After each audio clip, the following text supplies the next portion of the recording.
আসসালামু আলাইকুম প্রিয় শিক্ষার্থী, আজকে আমরা দেখব পঞ্চম শ্রেণীর পঞ্চম অধ্যায়ের লসাগু অর্থাৎ লসাগু ও গসাগু অধ্যায়ের আমরা কিছু অঙ্ক দেখব। যে দেখো ৩ নম্বর অঙ্কটি দেওয়া আছে যে একটি রাস্তায় কিছু গাছ এবং ল্যাম্পপোস্ট আছে। ২৫ মিটার পর পর গাছ এবং ২০ মিটার পর পর ল্যাম্পপোস্ট আছে। রাস্তার শুরুতে গাছ এবং ল্যাম্পপোস্ট একত্রে আছে, মানে একত্রে থাকলে কত মিটার পর কত মিটার পর পর গাছ এবং ল্যাম্পপোস্ট পুনরায় একত্রে থাকবে। অর্থাৎ যে আমাদের অঙ্কটা এরকম করে বলা আছে যে এরকম একটা রাস্তা, এই রাস্তার শুরুতেই গাছ এবং ল্যাম্পপোস্ট এরকম একত্রে আছে, গাছ এবং ল্যাম্পপোস্ট একত্রে আছে এবং বলছে যে ২৫ মিটার পর পর গাছ এবং ২০ মিটার পর পর ল্যাম্পপোস্ট আছে। ২৫ মিটার পর পর গাছ, তো আমরা ধরলাম যে এখান থেকে এই পর্যন্ত ২৫ মিটার যদি হয়, তাহলে এখান থেকে এই পর্যন্ত ২০ মিটার, আবার এখান থেকে এই পর্যন্ত ২৫ মিটার হলে এখান থেকে এই পর্যন্ত ২০ মিটার। তো এরকম করে যেতে যেতে একসময় দেখা যাবে যে আবার গাছ এবং ল্যাম্পপোস্ট একত্রে থাকবে। এখন এই কত মিটার পর গাছ এবং ল্যাম্পপোস্ট আবার একত্রে হবে, এটা আমাদেরকে বের করতে বলছে। তো এইটা হলো আমাদের এই অধ্যায়ের ৩ নম্বর অঙ্ক। তো আমরা গাছ এবং ল্যাম্পপোস্ট এখানে বলছে কত মিটার পর পুনরায় একত্রে থাকবে। আমরা জানি যে ক্ষুদ্রতম, ন্যূনতম, কমপক্ষে, পুনরায় এই কথাগুলো থাকলে আমরা সেগুলো কি করি, আমরা লসাগু করি। তো আমরা এখানে লসাগু করব, কিসের লসাগু করব? আমরা এখানে লসাগু করব ২৫ এবং ২০-এর লসাগু করব। ২৫ এবং ২০-এর যে অ্যান্সার হবে, মানে লসাগুর যে নির্ণেয় লসাগু হবে, সেটা হবে আমাদের এই যে কত মিটার পর গাছ থাকবে সেই সংখ্যাটা। তো আমরা এখানে লিখব যে ২৫ ও এই ২০ এর লসাগু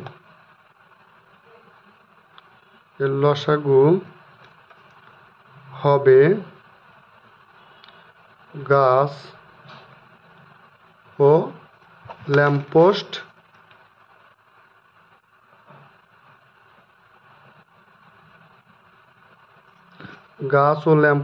একত্রে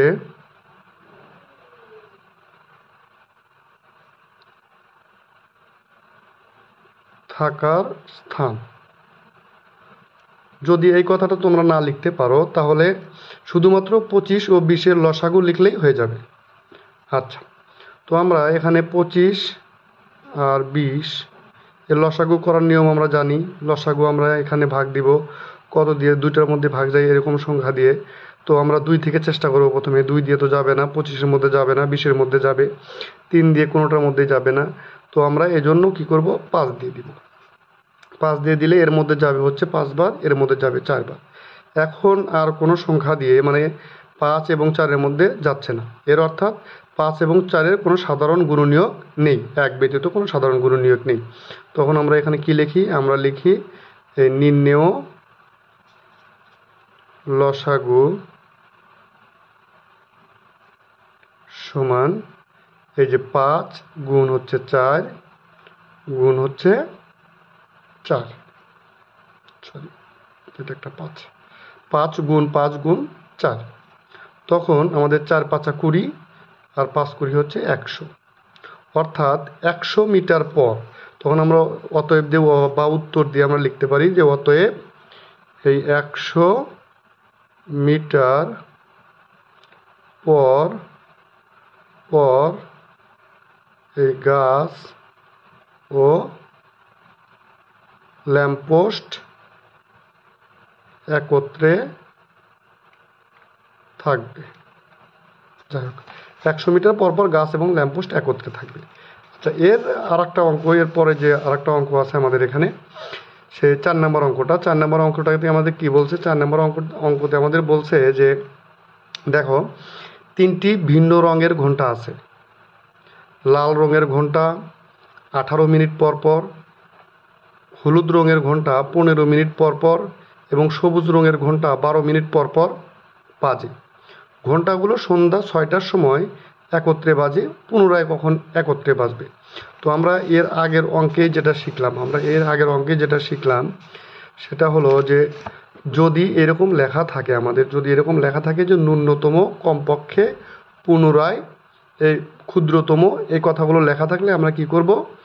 লসাগু করব। তো আমরা এই অঙ্কটারও লসাগু করতে হবে, যেহেতু আমাদের এখানে বলা আছে যে পুনরায় কতক্ষণ পর একত্রে বাজবে। তো আমাদের কি কি সংখ্যা দেওয়া আছে? আমাদের সংখ্যা দেওয়া আছে 18, 15 এবং 12। তাহলে আমরা লিখব 18, 15 ও 12 এর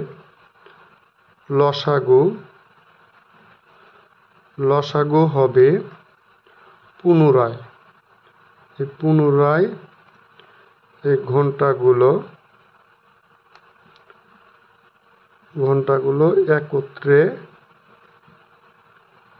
বাজার সময়। তাহলে আমরা 18, 15 এবং 12 লসাগু করি। এই 18, এই 15 আর এই হচ্ছে 12। তো আমরা লসাগু যদি করি তাহলে আমরা প্রথমে 2 দিয়ে দিতে পারি, কারণ আমাদের দুইটার মধ্যে যাবে। 18 মধ্যে 9 বার যায়, 15 মধ্যে আমাদের যায় না, 15 15ই লিখে রাখবো, এবং 12 মধ্যে যায় আমাদের 6 বার। এখন আমরা কত দিয়ে দিতে পারি? 2 দিয়ে তো যাচ্ছে না, শুধু 6 এর মধ্যে যাবে, একটার মধ্যে গেলে হবে না, আমরা জানি যে কোনো দুইটার মধ্যে যেতে হবে কমপক্ষে।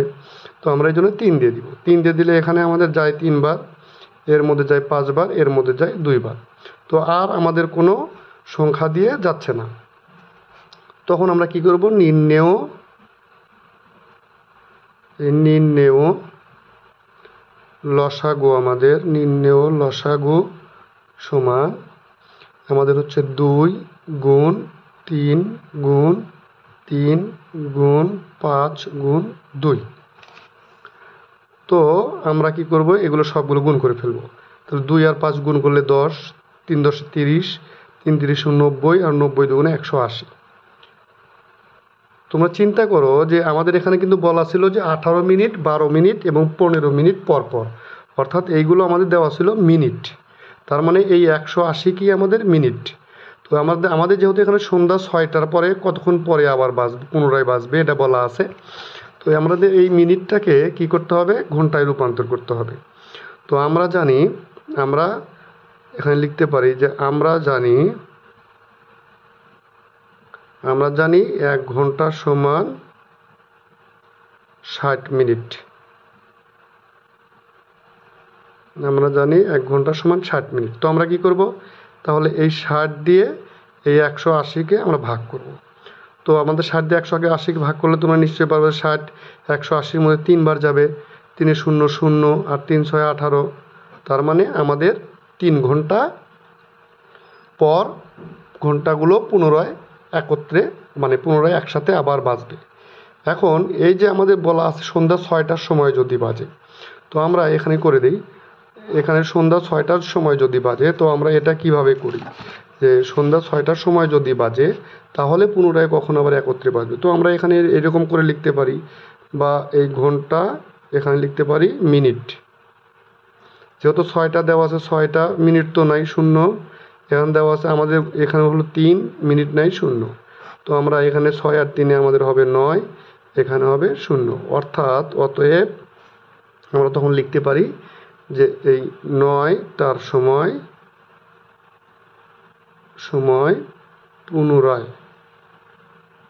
পুনরায় একত্রে বাজবে। এগুলো আমাদের 3 এবং 4 নম্বর অঙ্ক। আমরা আগামী ক্লাসে আমরা 5 এবং 6 নাম্বার, 6 7 যে আছে আমাদের, সেই অঙ্কগুলো আমরা সমাধান করে দেবো ইনশাল্লাহ। আশা করি তোমরা বুঝতে পারছো। আল্লাহ হাফেজ।